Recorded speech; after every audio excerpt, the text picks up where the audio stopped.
главных ролях Наталья Орейро. Ар убакта ар кайсы өлкөнүн сериалдары бизди басып, жарандарыбыз алар менен ооруп калган көрүнүш көптөн бери эле байкалып келет. 90-жылдары мексикалык сериалдар оозубуздан түшпөй калса, 2000-жылдары бизди бразилиялык тасмалар каптаган эле. Ал эми акыркы учурдагы эң популярдуу кино бул Корей сериалдары болуп калганы баарыбызга маалым. Айрыкча мыкты мырзалар тасмасына ар бир эле бийкеч, деги койчу ар бир жигит күбө болсо керек. Андагы Гүл Жүмпө миңдеген кыздардын жүрөгүнө чок салып, жада калса бийкечтер мырзалар менен Жүмпөгө окшош экен деп сүйлөшүп, сүйүп калышты. Мындай эпидемия болуп турганы менен өлкөбүздүн чыгармачыл инсандары да пайдаланып калалы дегендей. Дегеним сатыкка жаңы режиссер Данияр Абдыкеримовдон Гүл Жүмпөгө кантип турмушка чыгууга болот аттуу тасма чыгарылды. Кинонун кыска мазмуну төмөндөгүдөй. Алия катардагы Гүл Жүмпөгө ашык болуп жүргөн студент кыз. Күндөрдүн биринде группалашы Айка менен мелдеше кетет. Эгер Алия Гүл Жүмпөгө турмушка чыкса, Айка бүтүрүүчү кечеде сахнага жылаңаш чыгат. Ал эми Алия мелдештен утулуп калса, окуудан кетмек болот. Бирок тагдыр башкы каарман үчүн күтүүсүз сюрприз даярдайт. Көрсө Алиянын өмүрлүк жары жанында жүргөн эле Дастан аттуу музыкант жигит экен. Мындай сюжетти камтыган тасманы жаратууга режиссер Данияр Абдыкеримов үчүн эмне түрткү болду экен? Ал эми актерлор бул тасманы жаратып жатканда кандай кызыктуу окуяларды кечкенин бирге угалы. Ар бир эле режиссер билишимче тасма жаратып жатканда, тасманы жаратам деп жатканда кандайдыр бир идеяны камтыйт да өзүнө. Мен бул тасма менен бул нерсени айткым келип турат дегендейчи. Сизде ушундай ой болду беле же жөн гана тарттыңыз, анан болду?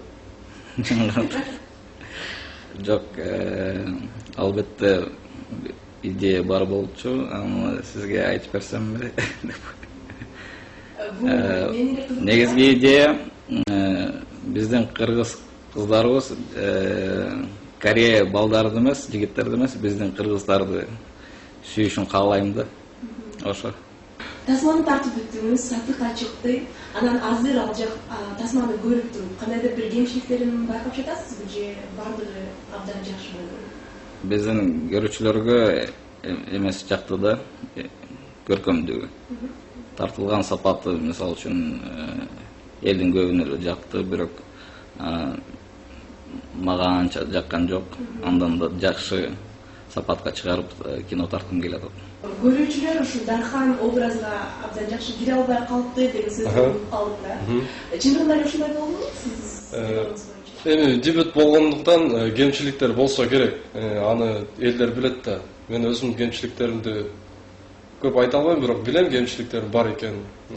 Ал эми сиз чын эле эгер убакыт артка кайрып кетсе, тасмадагы кайсы бир эпизоддорду өзгөртөт белеңиз, башкача ойнойт белеңиз же бардыгын ошондо калтырат?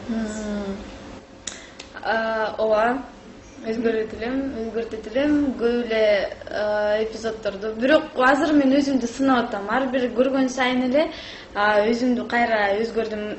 Могул жерде башкача ойноп койсом болмок эле деп кайра көзгөнүн жанына туруп алып эле ушинтип ойноп коем. Тасманы канча убакытта тартып бүтүрдүңүздөр? Тасманы 1,5 айдын ичинде бүтүрдүк. Ошо. Канча адам иштеди тасманын? Тасманын ичинде 10-15 киши иштедик. Актерлорду да санабай. Актерлор менен кошо 17-18 киши. Тасманын бюджети канча? Тасманын бюджети $20,000. Ким каршылады экен? Көбүнчөсүн мен өзүм каршыладым. Тасма тартып жатканда кандай кызыктуу окуялар болот? Балдар айтып берсин. Кызыктуу. Негизинен процесс өзү абдан кызыктуу, баары жаштар болгондуктан абдан кызыктуу, күлүп, шаңдуу тартып аттык. Эсте калган абарай болду. Ар кандай условияларда тартып калдык. Кар жаап атканда көп тарттык, жамгыр жаап атканда, кээде таң атканча съемкалар болуп калатты. Ага карабай иштеп аттык. Ошо эсте калган эле абарай болду. Эң чоң эсте калган. Сиздикичи? Бир жолу болду, биз абдан күлүп аттык элек. Бардыгы менен ошондо тамактанып, анан Данияр байке айтты эле: "Баштадык эми ыйлагыла." Мага айтты да ыйла деп. Мен ошондо күлүп, жаңы эле күлүп туруп, анан камераны астыма койгондо эле ыйлай албай, кечке мындай кыйналдым, бирок ыйлап бердим. Күжүнтөгө кантип турмушка чыгууга болот тасма учурда Корея телеканалдарын кызыктырууда. Алар бул тасманы Кореяда өтө турган эл аралык фестивалга чакырып жатышыптыр.